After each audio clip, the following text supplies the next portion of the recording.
Yeah, let the big dog hunt. Hello again, everybody. Welcome to another episode of Kallas Remarks with your host, Joe Staszak. My man, Steve Kallas, recapping week three. What a week it was, Stephen.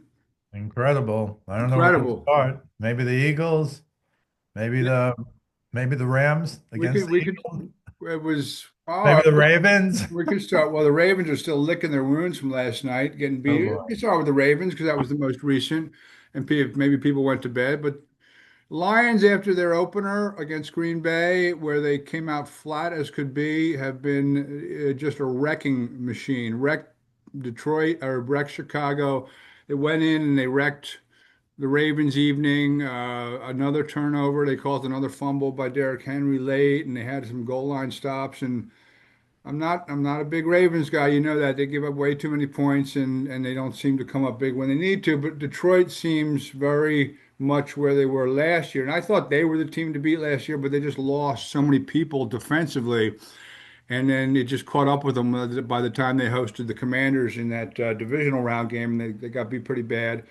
Got the one seed take. Well, they were the one seed got knocked out, and then the Commanders had to go play the Eagles. But to me, they look like the most.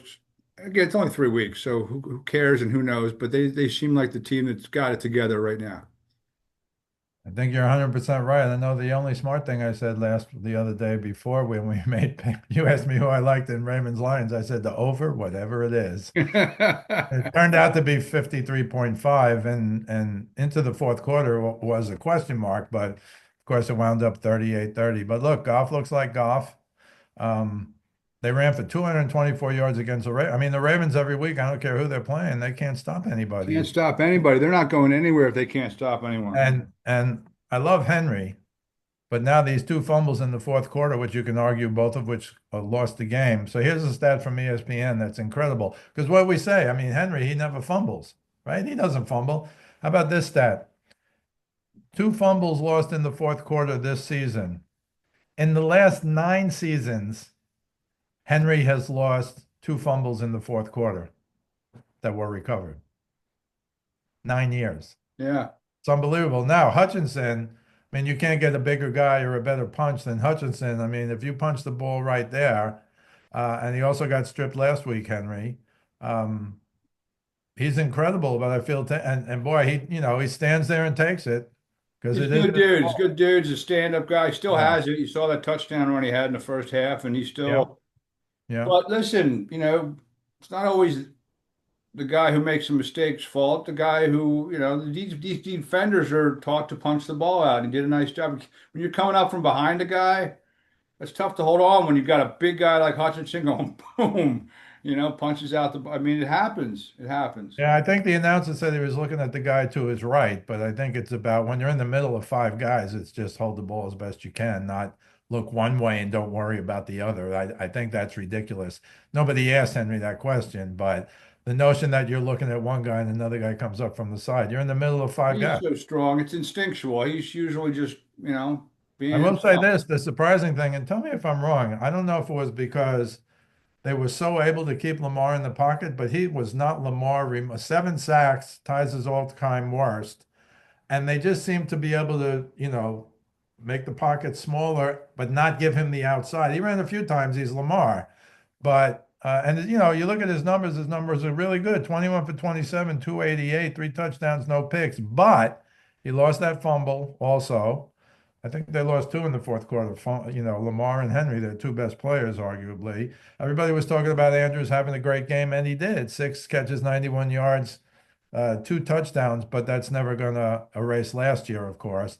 And then the Lions have that, they're calling it the three-headed monster now between Gibbs, Montgomery with that 72-yard run, um, and Amon-Ra St. Brown. I mean, these three guys are a dangerous trio, and they really showed it. I think we lost, certainly I did, was like, what the heck happened in week one? But as you said at the time, well, it's week one.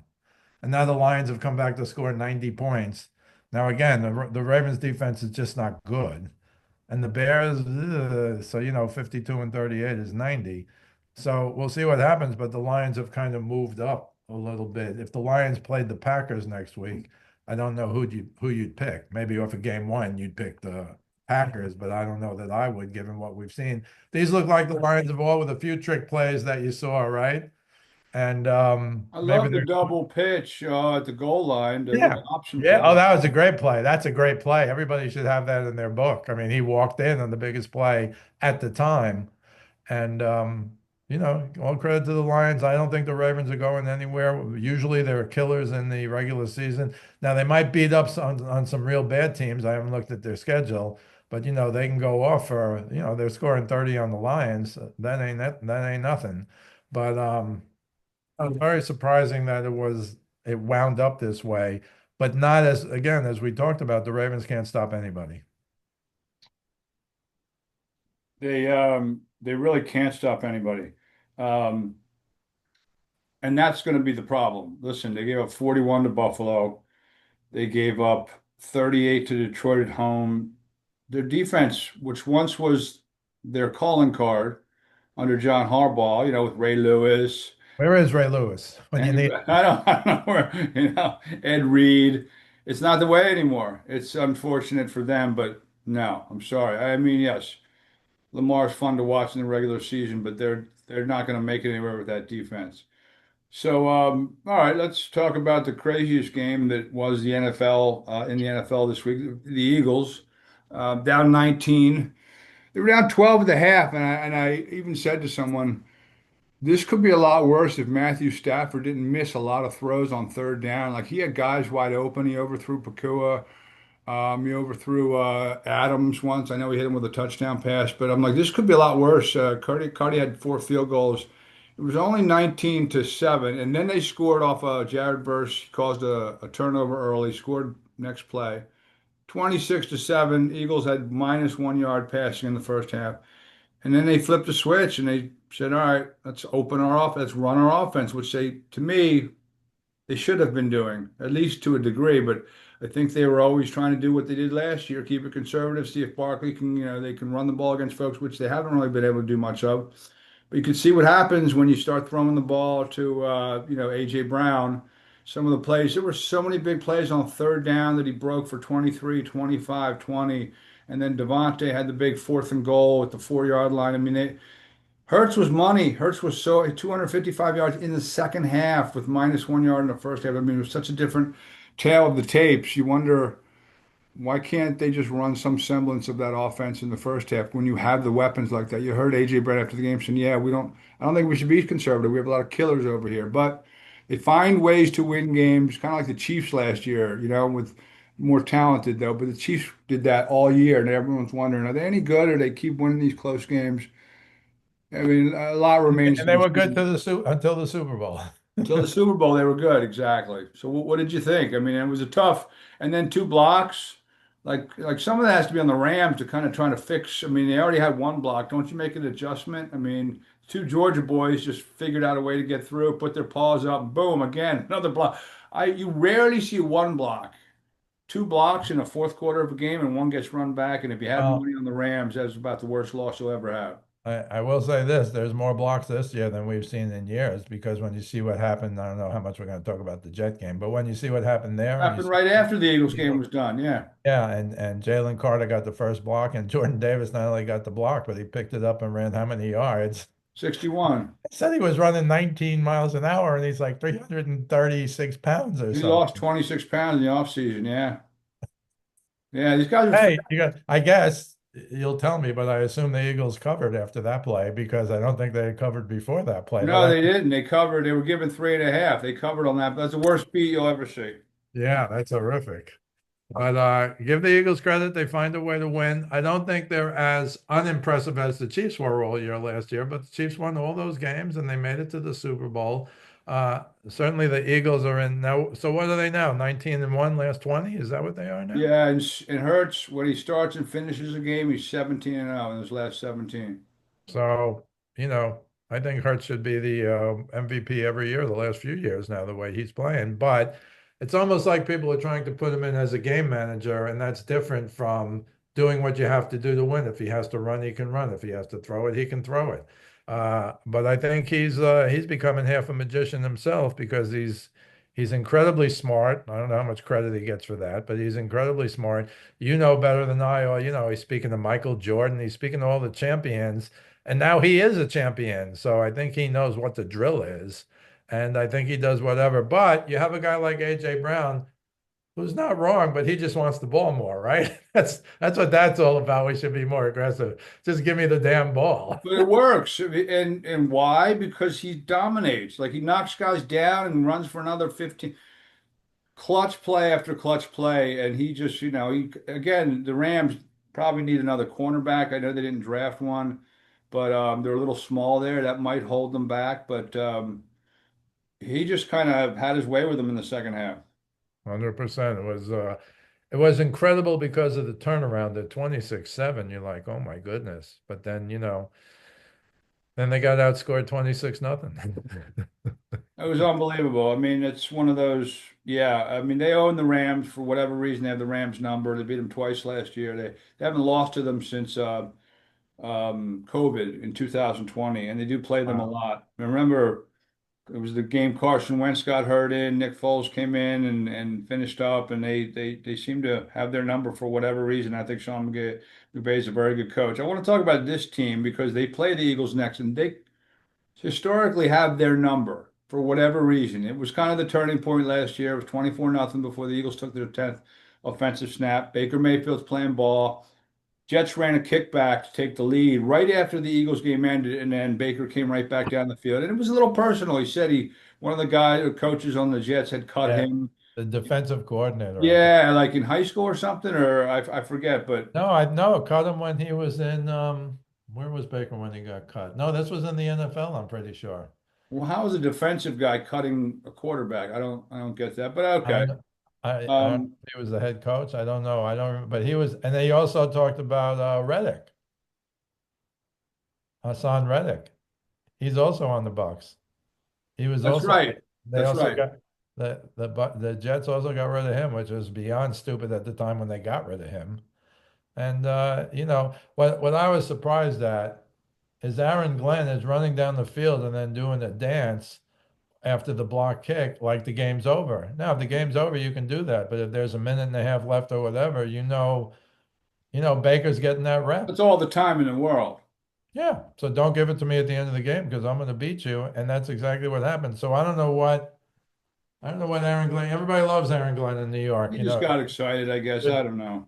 Yeah, no, no. Like, I spoke to a couple of guys. I said, "Well, what do you expect?" I said, "I expect you to do that when you win. When that's the game-winning play and there's zero on the clock, because as we always say, don't tell me I got the check. Let me know when it clears. Don't tell me I won the game. Let me know when it's 0-0-0." Were you surprised that they went down and scored a field goal? I wasn't. I mean, Not at all.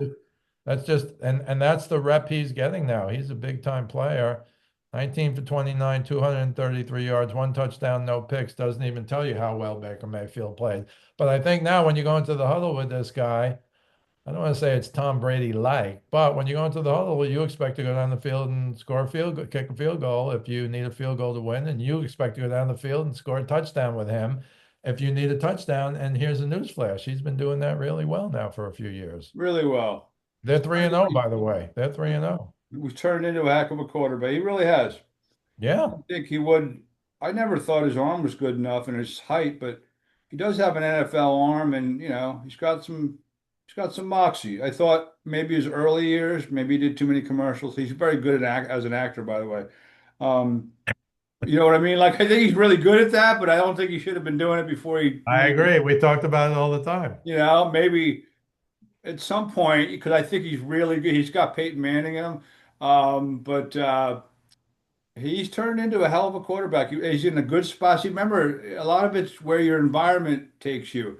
Not great in Cleveland. That's never an environment for a quarterback. Maybe it's someday they'll change that, but and then where else? Well, he did go to the Rams for a little bit. He flew in. I don't even think he got his playbook, and he helped them win a game. You know what I mean? Like at the end of one year, and he's been around a little bit, and he knows how to play. He knows how to play the position, and he's got a little moxie, which is interesting. I think it's going to be interesting. I don't believe in the fact that they own the Eagles. I think that straight up, I mean, it could be a tough game down there, but I think um, the Eagles, remember, in 2023 did good. I was at that game. In a regular season game, they won down there, but they lost the Brady game, the playoff game.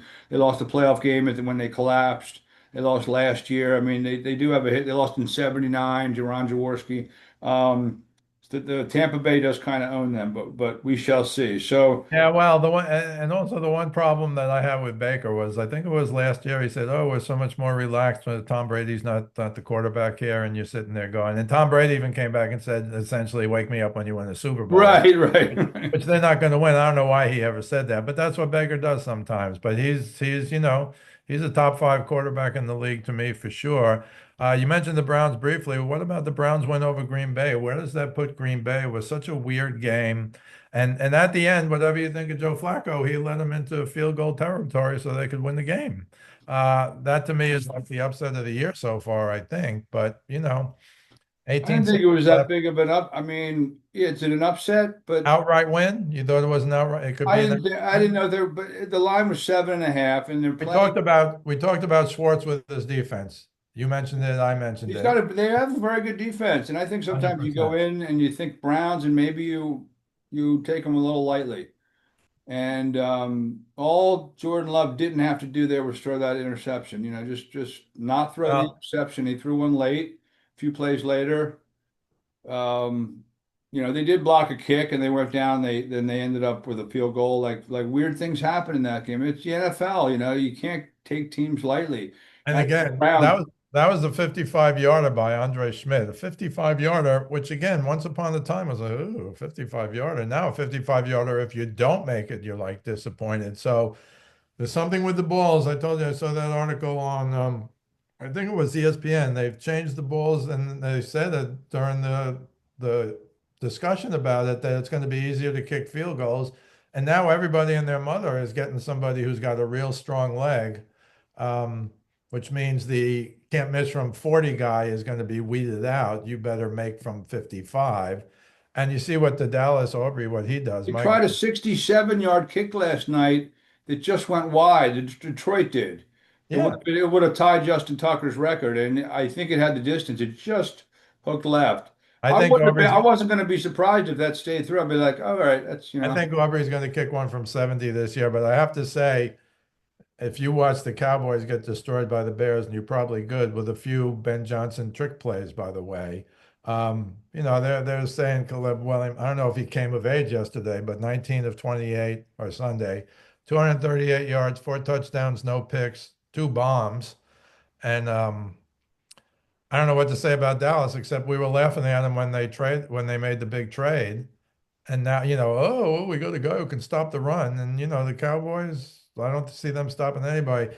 This was, I thought, a terrible loss. And oh, by the way, you heard about CD, right? CD Lamb has a high ankle sprain now. He's out 3 to 4 weeks. Where are they going? no, nowhere. We said Jerry Jones didn't know it. He waved the white flag when he made the trade. He may not know it, but he waved the white flag. And now he's still talking after the game. Oh, I think he said we ran the ball well or something. I'm not sure what he said. But you're sitting there going, you have no idea with your following and your alleged, America's team. I mean, that's the biggest joke in the world. This was the game of the month for what was they on? CBS, I think it was. I don't even know what it was. Did Tom Brady do this game? I forget. But whatever, the notion that this is the game of the week or that they're America's team, this is 30 years now, Joe. This is 30 years, and they're going nowhere this year, and I don't think they're going anywhere next year. And if you're talking to me about a Super Bowl, they traded their best chance to win the Super Bowl because now he's in Green Bay. Although he was pretty cool after their loss, too, very tough to win, blah, blah, blah. Yeah, Mike is cool. Mike is cool. Micah gets it. The other team that I think is kind of raising some eyebrows, and I've always been waiting for this team to come around, and I got to give it to Jim Harbaugh. Everywhere he goes, he wins, and he takes teams that are just places that are a disaster and turns them around. Chargers are 3-0 this year, and Herbert, again, it's early, but he makes a great throw, side-handed, running to his left to hit Keenan Allen for a touchdown, and they beat the Broncos. So I've never been as high on the Broncos as other people have been early. Like to me, it's like, all right, it's only Bo Nix's second year. Give him a little time.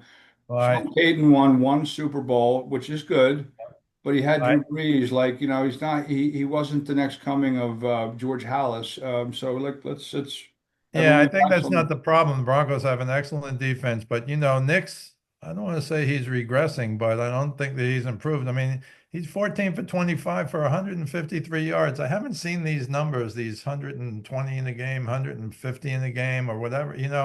It's becoming a runner's league. I mean, look what the Lions did. Yeah, Goff had his stats and everything, but what those guys did, Montgomery, I mean, he was unbelievable. 151 yards rushing.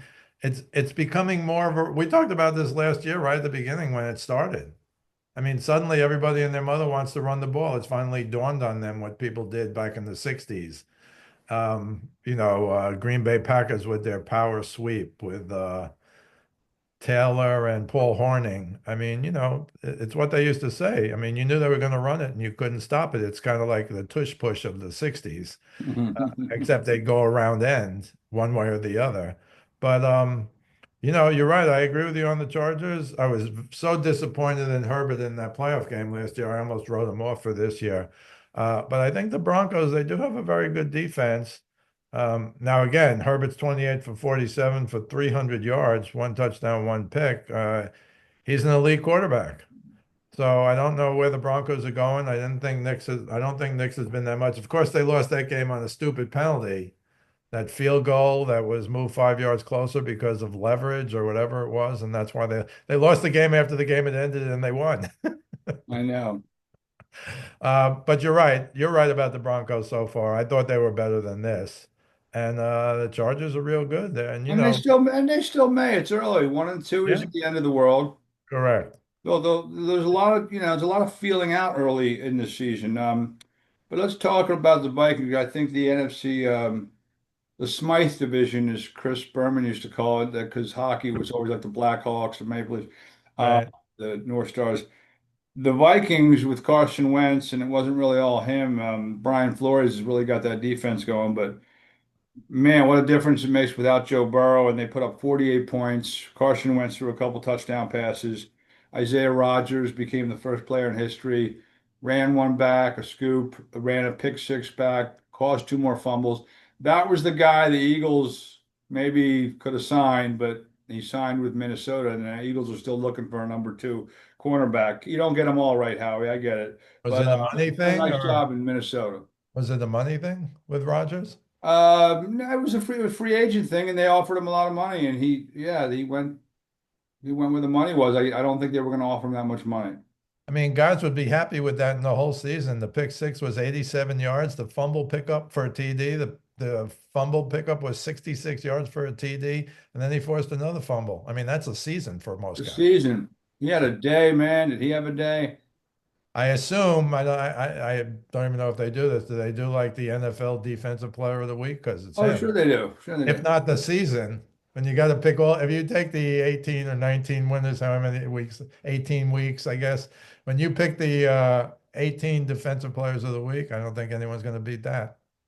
And he was suspended in 2023 for a gambling thing he put together where they kind of said they proved that he bet on his own games. Like, so I'm thinking, wait, He rose, baby. Pete Rose suspended for 100 years, and this guy's back, defensive player of the year next year. I've always said when I don't want to go down that road, but Rule 21 in baseball, if you bet on your team to win, you're suspended for life. If you bet on your team to lose it, you're suspended for life. That's two totally different things to me.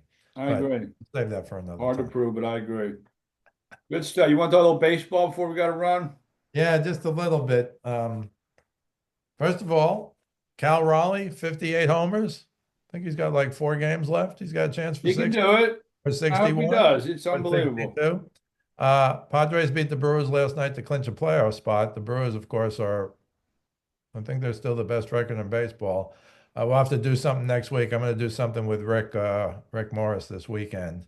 But we'll do something about the baseball playoffs next week or whenever. And the only other thing, do you see these 2 catches that Jacob Young of the Nationals made? Actually, 3 catches. He went over the wall to rob a home run, and that's, fine. You see that all the time now. I'm not making light of it. It's a great catch. But the 2 other catches he made, he went for one against the wall. He hit the wall. The ball came in his glove, out of his glove. He kicked it straight up into the air and caught it. That's incredible. I- Yesterday, he's coming in, center fielder, good athlete. He's coming in. He goes to make a shoestring catch. He catches the ball. The ball goes up in the air. He catches it with his other hand. Now, people are saying it's like the most incredible thing of all time. I don't think so. The most incredible thing of all time is if you catch those balls. Right. But to kick it straight up in the air That's after pretty banging into impressive. the wall, that's incredible. So I don't know. You could probably find that on YouTube or somewhere. Jacob Young of the Nationals made three really good catches this week. I don't call them all incredible because you don't want to be dropping the ball out of your glove, but he caught them all. And the one over the fence was your quintessential jump over the fence to rob a guy of a home run. So good for him. They ain't going anywhere, of course. But I would watch out for Kyle Raleigh this week because it's incredible what he's. I mean, he beat Mickey Mantle. Mickey Mantle only had 54 and I'd 50. love to see him do it. Yeah, and he's a switch hitting catcher. I mean, how many of them do you see? So nobody's going to break his catcher's record of 58 homers. I think it was Salvador Perez and Johnny Bench were the two that had 40 or more, and this guy's got 58. He's been doing it all year. I don't know if someone's going to do an analysis of the home run this year. That's what I'm waiting for, Joe. Very consistent, but good stuff, bro. You catch Steve's stuff on his daily Facebook forum page, Speaking of Sports, Steve Kallas. Also, his videos on westchestercountypost.com. This podcast on YouTube and all the audio outlets each week on Fridays and Tuesdays during football. We recap. And you can catch me on Instagram at Joe Staszak 4799 or on Twitter at Joe Staszak 975. Appreciate it, Stephen. Great stuff as usual. I got to run, but we'll reconvene on Friday. Always a pleasure, Joe. You too, bud. Have a good one, and we'll talk to you. Thanks, folks, for watching, and we'll catch you in a couple days.